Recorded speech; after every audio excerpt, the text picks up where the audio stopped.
Welcome to Heartcast, a podcast of Hospice of the Red River Valley. I'm your host, Dave Nillis. Today we're joined by Christina Dathy. Christina is a registered nurse and community relations specialist with Hospice of the Red River Valley. Christina, hospice is not about dying, it's really about living. Can you talk a little bit more about that? One of the things that when I meet with families for the first time, when they're hearing that maybe there's just not a lot left to be done that can fix their condition any longer, they come home and they don't know what to do. They maybe have been told that they have a limited amount of time left to live, but they still have a lot of living to do. And so they want to know what's next, because when the medical field quits treating their illness or quits the aggressive treatment, and from their perspective, what they're hearing is that there's nothing left to do, but people get home and, they're still living, they still have goals, they still have dreams, they still have things they want to do. Those goals might change, but that doesn't mean that they're not there. And so I think the idea that they are obviously still living and they still have wants and needs and desires, and those desires might change and those goals that they have might change. It might not be the goal they had last year or 5 years ago, but that doesn't make it any less important. Someone's goal might be very simple. It might be to get that regular drink of water and not drink a modified or thickened liquid.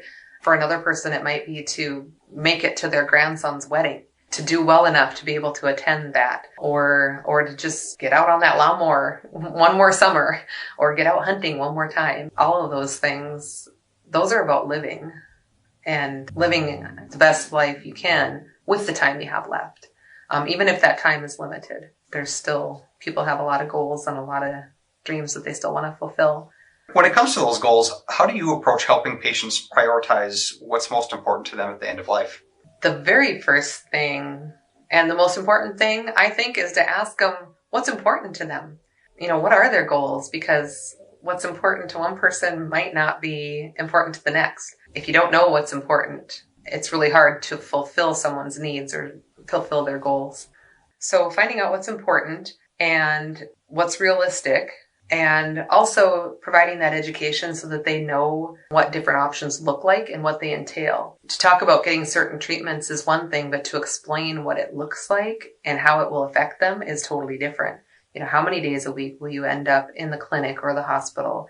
What kind of side effects can you expect? What kind of costs will that incur getting to and from? How much of your time is going to be spent seeking certain treatments versus if you don't seek those treatments, what might that picture look like? How will you get these things managed? Having hospice come in, what would that look like? And how would you accomplish all of the goals that are important to you and still get certain medical treatment taken care of? And who can do that for you? I think having the conversation is the first thing, and pulling your family in so that you can have that conversation with them too, so that they know what's important to you and what your goals are. Christina, how does hospice care help achieve those goals? Hospice, we spend a lot of time visiting with patients and their families about what their goals are. And I think the biggest thing there is getting us in the picture soon enough so that we can learn what's important to someone and what's important to their family. And that helps us to help them better navigate those last months of their life so that they can achieve everything that they set out to achieve. We often hear people say after their loved one has passed that they really wish they would have got a hold of us sooner, or they wish they knew. They just had no idea all of the resources that hospice does provide, and also how hospice helps them to build that roadmap and just kind of let them know not only what to expect, but how they can live their life more fully during those months. People are surprised by that, and surprised by just the change in the quality of life once hospice is involved.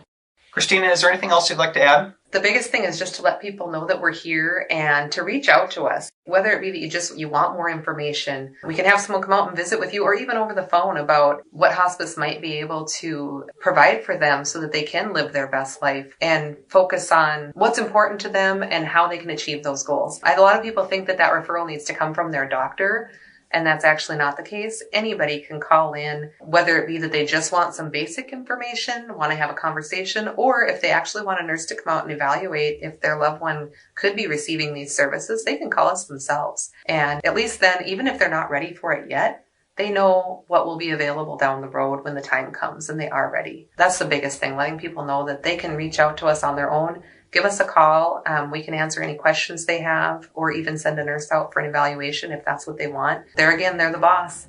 It's helping them live their best life and helping them navigate this time of their life the best they possibly can. And we're here to help with that in any way we can. Thank you for listening to Heartcast. For past episodes and more information about Hospice of the Red River Valley, visit hrrv.org.